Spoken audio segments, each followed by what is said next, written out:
Heimkehr von Hans Glückstein. Noch wehrt der Wald, der Blick ins enge Tal, doch höre schon die Vögel heller singen. Der Wald rauscht tief und voll, und wie 'n Choral scheint aus'm Blätterdach altes Lied zu klingen.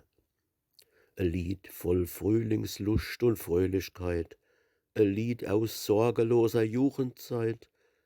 Da horch, mein Herz verspringt mir fast dabei. Von fern dort tönt's vertraut, so hell und frei, Uhr schlacht 3.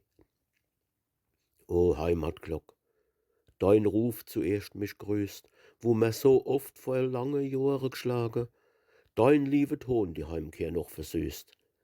Vergesse is, was Schweres ich getragen. Ich bieg die Zweige, bin am Eichwaldrand und guck vom Bergesgibbel weit ins Land. Lang sitz ich dort, mein Blick verschwimmt mir schier. Die Uhr schlacht 4. Wie Spielzeug liegt dort unes kleine Nächtel, wie freundlich spitzt's aus Grün und Blume raus.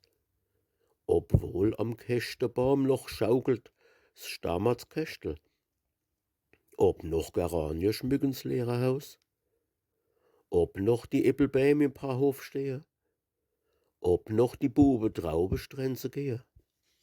Und dort am Berghang, winzig klee und weiß, mein Heimathaus. Mir wird's im Herz so heiß, die Glock klingt leis. Ich wandert allwärts auf verschlungene Wege, mein Fuß ist leicht und eilig ist mein Schritt. Der Himmel spendt zum Heimatweg sein Segen.